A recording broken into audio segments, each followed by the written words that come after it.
Hi, everyone. Thank you so much for joining us on the Veterinary Ledger podcast. We're excited to be here today. I don't know that excited is the right word. This is a much needed conversation. I am prepared to have a difficult conversation, right? Because today we're talking with Sara Pollard, who's a licensed master social worker, right? So, kind of talking about the feelings, the anxieties that we live with every day, the burnout and compassion fatigue that is plaguing vet men. So I'm very happy that you're here, Sara. Please tell us a little bit about your background. Well, I'm so happy to be here. Yeah. So I'm Sara, of course. I joined the wonderful field of veterinary medicine in 2006 as a CSR for a corporation. Grew within that organization, stayed there for 18 years and grew all the way to a field level.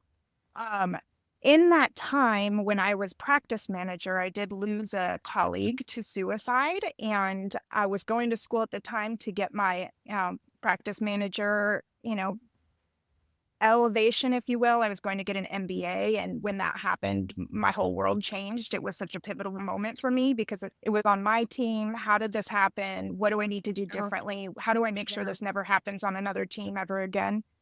And so switched my major and 13 years later, graduated and recently, I'm sure everybody feels it, right? The economy in the world is really loud and heavy. And from a business standpoint, it got to the point where I was like, this is not what I promised myself I was going to do within this field. And so I stepped away to focus more on mental health within veterinary medicine.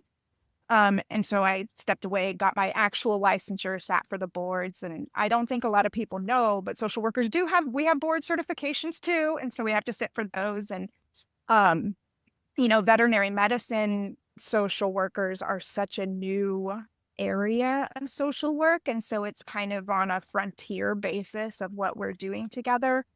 But social worker, like veterinary social workers attend to all species, right? We're not just human social workers. We're dog social workers. We're, cat social workers. We're horse social workers. What can we do to improve the field? And those who serve the field is really the cornerstone of what we do. And so that's what I have been doing. And um, this whole time, I have had this passion and this drive for doing this. And when I stepped away, sorry, let me catch back up, got my licensure. And right now I am doing supervision hours. So we have to do 3,000 supervision hours before we can be clinical certified and be able to be diagnosticians, right? And so that's what I'm doing right now, while also being a veterinary social worker and supporting, grief within my hospital I work for, Burleson Animal ER. And so on the cornerstone of what we're trying to do as social workers within the field and help bridge that gap of how heavy it is in veterinary medicine. I love that. I think it's so very much needed, right? And I think probably I will be the first to admit that I don't really understand. So you're working at a practice now, you're working in an ER, so I can kind of feel that out. But like, what does your day look like? How are you helping the staff on a day to day? So typically, I am called upon whenever there is a crisis within the hospital. So like if the staff is overwhelmed and they can't really have the in-depth conversation with the client about end-of-life decisions and grief and really sitting with that client, that is a big service that I provide. I also do, mental health workshops for the staff themselves. We get together once a month and we teach about compassion fatigue. We've taught about, client communication. How do we have ask different questions to engage our clients differently so that we don't feel like we're spinning our wheels because, emergency medicine is loud and there's instructions and chaos, right? It's just chaos. And so you drop a bag of medicine on a client and run away, and then they end up calling the next day because we didn't get the right explanation for that or whatever the case may be, when we could change our verbiage at the end of that conversation to get the client to understand what we're asking them to do a little bit better. And so those are the kind of how we can grow as people within veterinary medicine to both meet the needs of the pets and the families. That's really that's what I love doing about my job. But By keeping outside of engaged. that, from a therapeutic, yeah, outside of that, from a therapeutic standpoint, if there's a client that is really struggling with that grief, I can assist them longer term with that. I can see them as a therapy client. And really, I already have the explanation of what's happening within their world and why they're grieving so hard. And so it helps bridge that uncomfortable gap of being vulnerable about feelings, because it is heavy and it's hard. And, saying to another human, when you're not part of this field, right? We all love our, we understand, we take bereavement when our animals die. Like, we understand, we get it. But for the normal society members, you're looked at sideways when you really have bereavement from losing an animal. And we connect that it's okay. Yes, that is a member of your family and you are allowed to grieve for a long time. How do we help you so that the grieving is lighter? So I love this for you and I love this for them, right? Like, it seems like such a great resource. Tell me, how did you work with this practice before and then develop this? Because I don't know that there's a lot of practices out there realizing that this is a need, right? We all feel the crunch, but like, do I know that this comes with a job description and a role?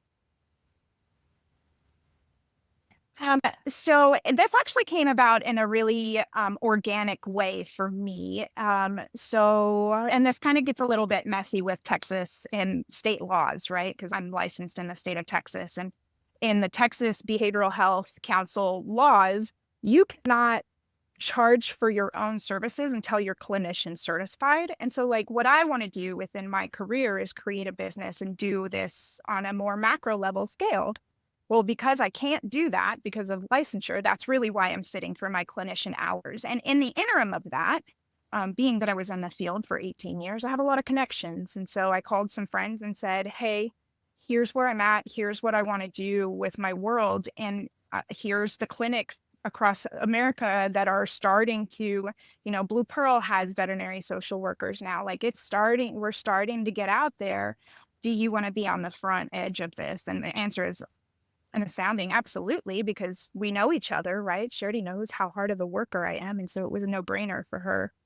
And so that's how that came about organically, but it has been so beneficial for not only the staff, like I've had staff members, it's almost like a in-house EAP, if you will, because Sure. I'm bound by HIPAA, yeah, so they can just call me and say, hey, I had this case today, here's what happened, and I provide them coaching and mentorship, and then we move along. It's a really organic meeting people where they are to help navigate the difficult things about the field in live time. So don't go home and sit on this. Call Sara. That's what she's there for. Call Sarah. Just call Sarah. She'll make everything better. Oh, goodness. If I had a wand, Feel right, or just like feel better. So we all feel like, vet med is unique and all of our practices are unique. Are you noticing that there are uniquenesses to the vet med community versus the world at large? poof.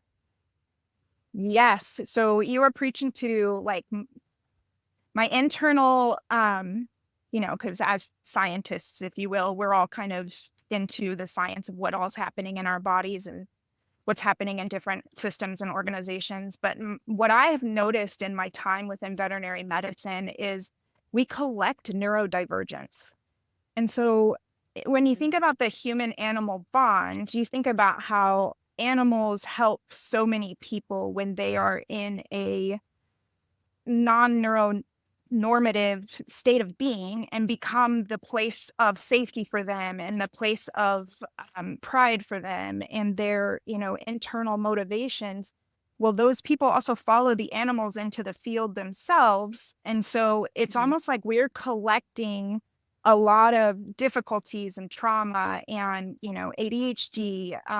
Yeah, I can go on, depression. We all know about NAMD, and, we just collect neurodivergence within the field. And so that's really when I get out of my clinician hours, I am so excited because I want to try and figure out how to work with maybe AHA or something along the lines of a national organization to maybe do a survey and find out what is the prevalence of neurodiversity within our field. And we know that within our culture, mental health is not talked about to begin with, but what do we do differently for our students, for our, onboarding packages? How do we need to tailor how we meet our staff where they're at for their own development? And I think that's the Mhm. hard part, right? Because, you've got autism in the field, you've got ADHD in the field, and you have so many people trying to find a way to work together. It becomes chaos within,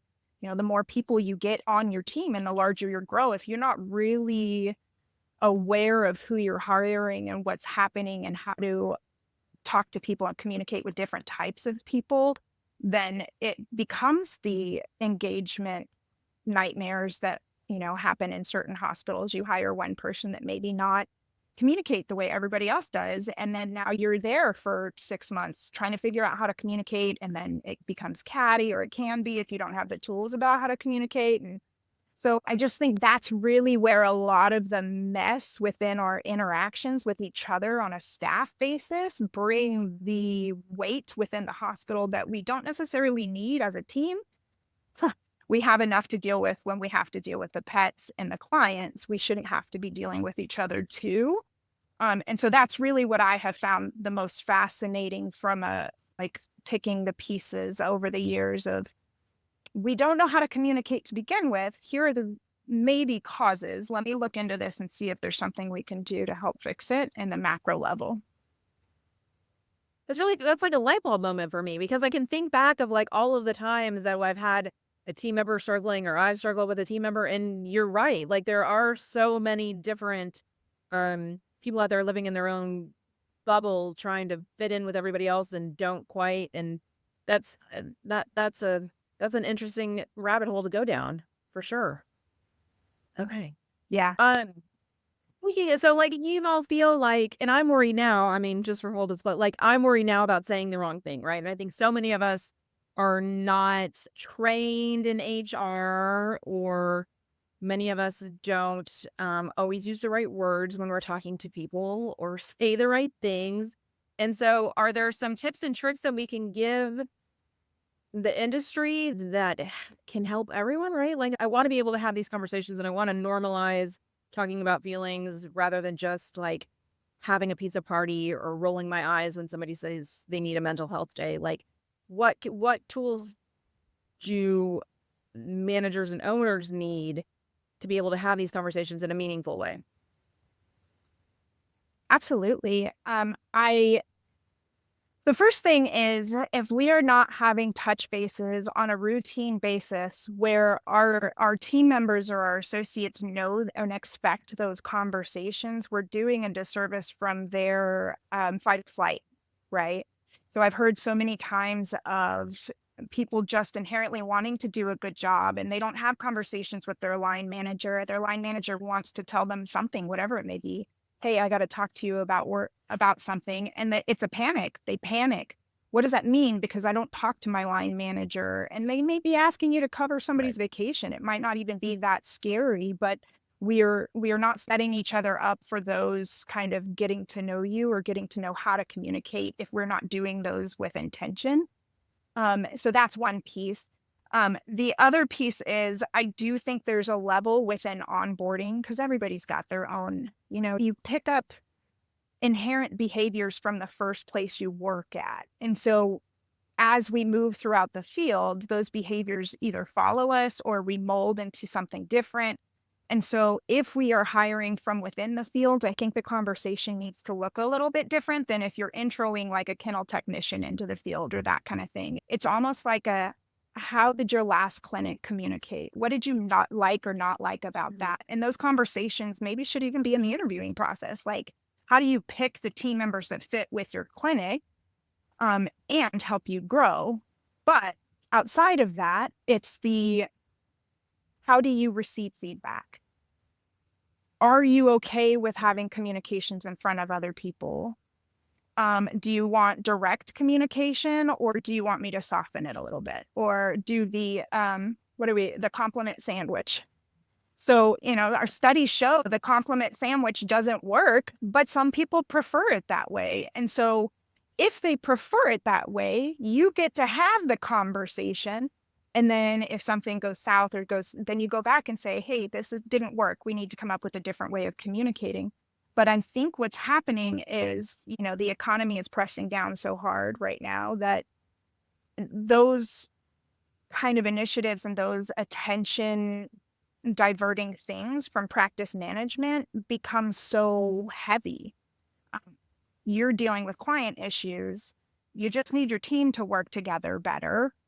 And so that is another piece is the practice management owns so much within the communication parts of the hospital. And, without upsetting any doctors, I like to say diva doctors because they happen and they're worth it. They're diva doctors. They're divas for a reason. But, struggling to communicate with the diva doctors is often an issue. And how do you bridge that gap to when maybe personalities are clashing and those kind of things and mediated conversations? And it's time. It's honestly time.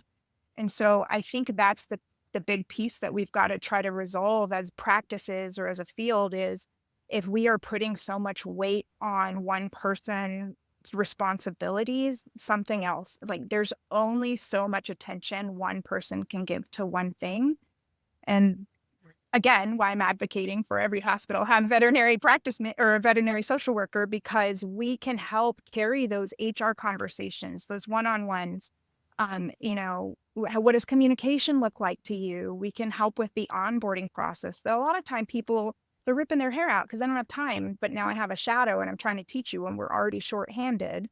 Well, the practice manager can take, or the social worker can take a lot of the,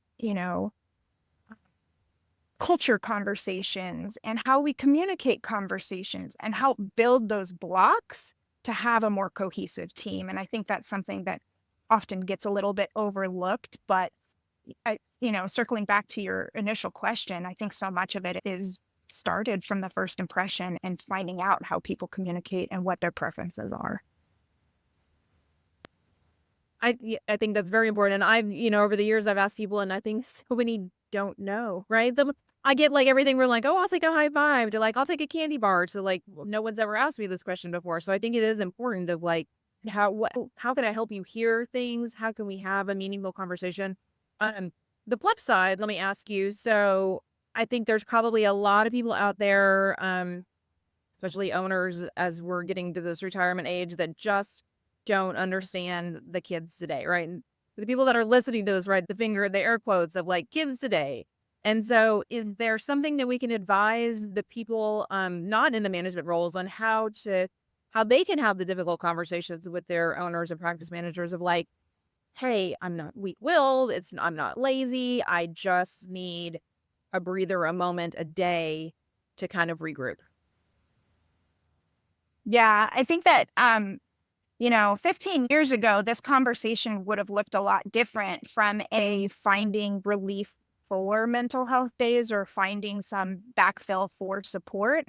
But there's organizations that are good or bad, right? We have a ton of relief opportunities. And so I would encourage owners to have that, we need to have that conversation is if we need to tap some resource so that our team has more longevity, let's do that. But I've seen both sides of it, right? And I'm age myself being an elder millennial, I understand both sides of it too. So there is a ask for a work ethic from people. And if that ethic is not met, then it becomes, again, part of our fight or flight mechanism of this is going to destroy my business. And so it goes back to the communication pieces too. But the other thing is accountability still has to be on the table, right? We don't get to say, I didn't do my job really well because I'm tired and burnt out, because we've got to be able to recognize that in ourselves as associates before we do a bad job because lives depend on it. And I think that is the piece that needs to be heavily weighed upon is if for any reason you don't think you can do this job, or we need to look at a different position within the organization for you, or whatever that may be, that conversation needs to happen fast. because the animals depend on us. And connecting the dots between, Gen Z that has young and able-bodied and able to move at a faster pace, and maybe a practice owner who, there's still boomer practice owners. So like, what does that conversation look like, and how does accountability roll out? It has to be consistent. It has to be equitable across the team. We can't play favorites. And those are the kind of things that I think get a little bit muddy, especially in private practice, is, we create families and we create teams, and then one thing happens and we have inherently created an HR nightmare. But because we are private practice, we are closer than a typical corporate position. And so those things, I think, get overlooked until they explode.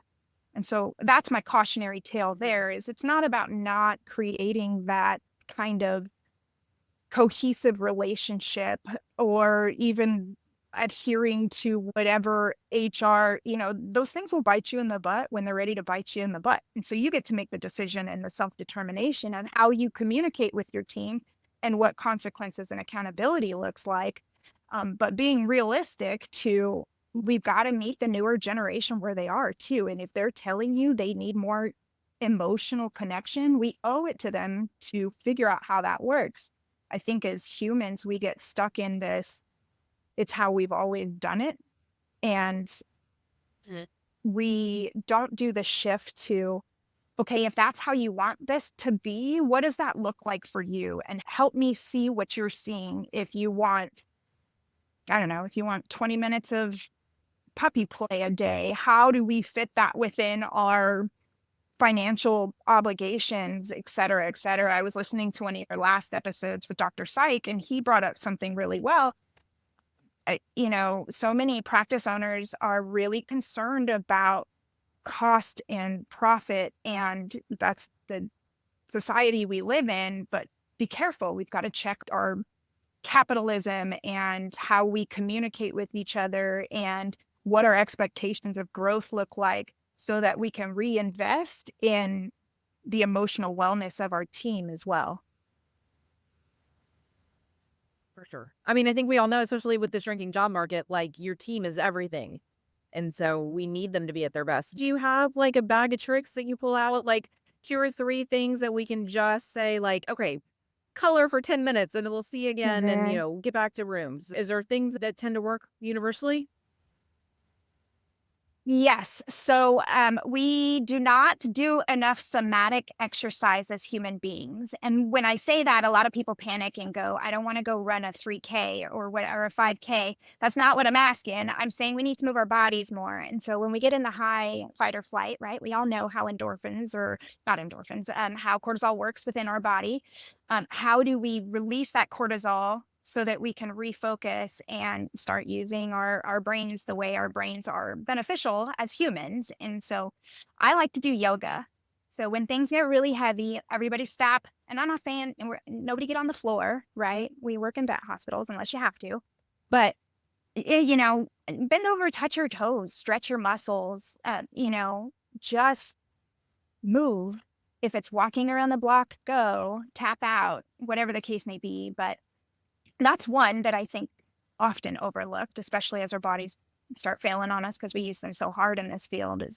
I know, but you got to keep moving it if you're gonna use it. So, and then you brought up coloring, and I love coloring. My problem with coloring as in a hospital is you lose people. Right. You lose people to whatever coloring you got going on, and it's like, okay, but we still have to work, so come back. And so if you're going to do coloring, be careful not to like open floodgates. Typically what I would do is like, okay, do you need a moment? Here are the tools that I have for you to use this. And it would be like, here's one coloring page versus here's a box of crayons and a coloring book in the break room, because you're going to lose them. The other thing that I cannot impress this enough on our community. If you're in this field and you're not seeing a therapist at any point throughout the year, it's doing a disservice, because we get so within our own people, our own communities, that we lose sight of things that might be normal or things that might help aid us because we're staying within our own little circles because we're introverts. And we tend to stick together. And so I think that's the biggest piece that I try to impart upon every person within veterinary medicine that I interact with. Even if you're seeing somebody once a year, see somebody once a year and talk about your hard cases, because that's the piece that charges that from you and places it elsewhere so you don't have to carry it anymore. Well, it's a pot of boiling water, right? Like we just get, Mhm. it's our new norm, and our new norm just keeps getting hotter and hotter. And yeah, I think, being an owner is lonely, being a manager is lonely. And I think that's when we try to vent up, there's not always someplace to go. Mhm. So Yeah. I couldn't agree with you more. I think that's huge. We do need to wrap up. For those who want to find you or read a book, or do you have how can we find Yes. you, and any last minute Of recommendations? course. You can reach me at Sara with no H at burlesonaanimaler.com. That's my email address. Or if you wanted to go to burlesonaanimaler.com, you can see all about the ER itself. I From that website, you should be able to go and make an appointment, have a conversation, whatever the case may be. I am contracted, right? So I work with this hospital, but I can work for others too. But my license keeps me within Texas, or actually Maryland. I just got licensed in Maryland. But I would love to help support where need be. So if you have a crisis that happens within your hospital, feel free to reach out and I can contract my services to anybody that might need them within the state of Texas. Well, I appreciate you. Thank you for your time today. Thank you for sharing. I know these are difficult conversations, but I think the more we can talk about them, Absolutely. the easier they become. I So appreciate you. Thank we you. appreciate you. Thank you. Bye-bye.